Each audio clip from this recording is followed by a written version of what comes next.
আমরা যারা ব্যবসা করতে চাই তাদের মধ্যে অনেক বড় একটা ভুল ধারণা আছে, বিশেষ করে বাংলাদেশ এবং ভারতের মানুষের মধ্যে, যে ব্যবসা করতে প্রচুর টাকা লাগে। কিন্তু গবেষণা বলছে স্বল্প পুঁজির ব্যবসার সফলতার হার অনেক বেশি। ইনভেস্টোপিডিয়ার মতে 18% ব্যবসা শুরু করার 1 বছর এবং 50% ব্যবসা শুরু করার 5 বছরের মধ্যেই ব্যর্থ হয়ে যায়। এর কারণ হিসেবে তারা 5টি বিষয়কে উল্লেখ করে। তার মধ্যে একটি কারণ হচ্ছে টু লিটল ফাইন্যান্সিং বা অল্প পুঁজি দিয়ে ব্যবসা শুরু না করা। বাংলাদেশ এবং ভারতের পরিসংখ্যান বলছে 70% যুবক ব্যবসা করতে প্রচুর টাকা লাগে এই চিন্তা করেই ব্যবসা করার সাহস পায় না। কিন্তু বাস্তবতা বলছে বাংলাদেশ এবং ভারতের বড় বড় কোম্পানিগুলোর ব্যবসা শুরু হয়েছিল মাত্র সামান্য কিছু টাকা দিয়ে।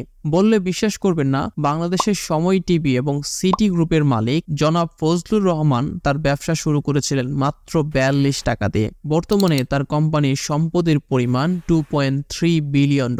অন্যদিকে বাংলাদেশে বস্ত্র এবং পোশাক খাতের বৃহত্তম গোষ্ঠী হচ্ছে নোমান গ্রুপ। তারা বছরে প্রায় $1 বিলিয়ন মূল্যের টেক্সটাইল ও পোশাক জাতীয় পণ্য বিদেশে রপ্তানি করে। বর্তমানে তাদের পুঁজির পরিমাণ 17,000 কোটি টাকা, আর এই কোম্পানিটির যাত্রা শুরু হয়েছিল মাত্র 67 টাকার পুঁজি দিয়ে। তেমনিভাবে শত শত সফল ব্যবসায়ীরা তাদের ব্যবসা শুরু করেছিল অল্প কিছু টাকার মাধ্যমে।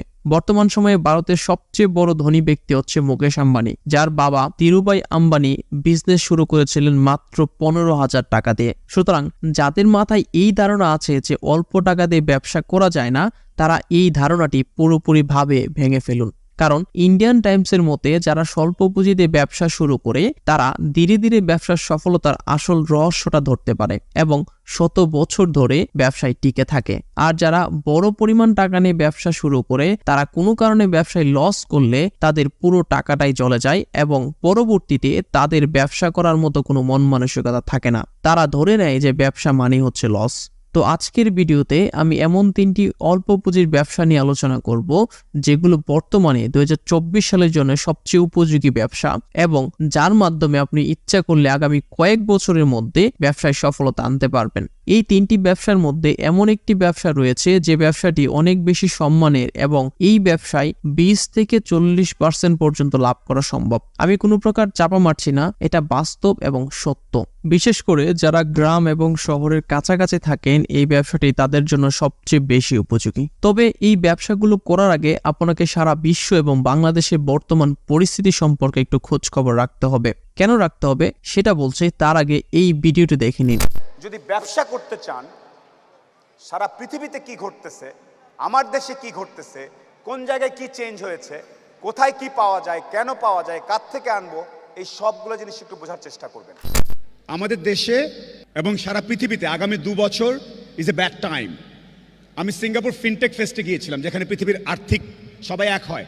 2023 আর 24 বাজে অবস্থা যাবে। এই ভিডিওতে সুলেমান সুখন ভাইয়ের প্রতিটি কথাই খুব গুরুত্বপূর্ণ। বিশেষ করে এই 2024 সালে যদি আপনি ব্যবসা করতে চান তাহলে আপনাকে ব্যবসার সার্বিক পরিস্থিতি সম্পর্কে জানতে হবে।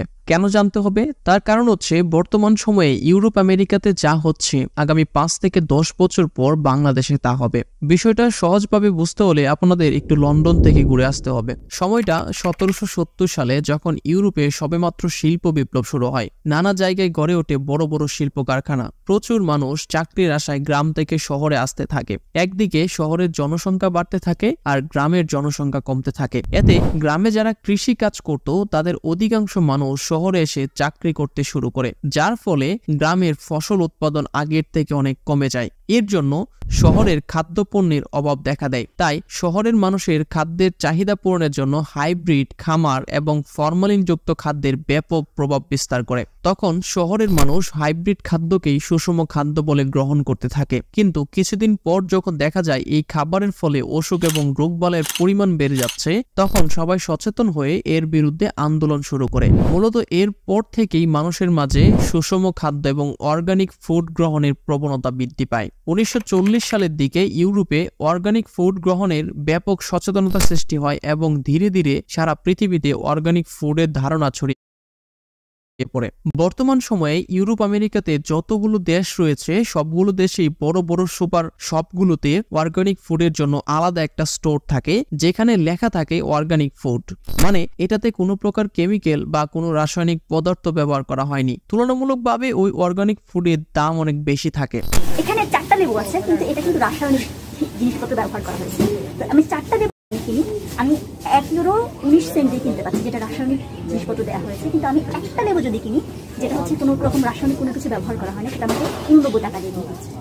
পুরো ইউরোপ ও আমেরিকা সহ সারা পৃথিবীতেই অর্গানিক ফুড অনেক বেশি জনপ্রিয়, কিন্তু আমাদের বাংলাদেশে অর্গানিক ফুডের ধারণা তৈরি হয় মাত্র কয়েক বছর আগে। 2010 সালের পর থেকে এর জনপ্রিয়তা বাড়তে থাকে এবং বর্তমান সময়ে অর্গানিক ফুডের জনপ্রিয়তা চরম পর্যায়ে পৌঁছেছে।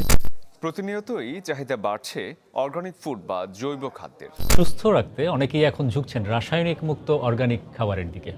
অর্গানিক ফাংশনাল ফুড, এসব খাবারের জনপ্রিয়তাও বাড়ছে দিনকে দিন। বিশ্বব্যাপী অর্গানিক খাবারের চাহিদা বাড়ছে বিশ্ববাজারে। জার্মান ভিত্তিক গবেষণা সংস্থা স্ট্যাটিস্টা বলছে, গেল 2 দশকের বিক্রি বেড়েছে অন্তত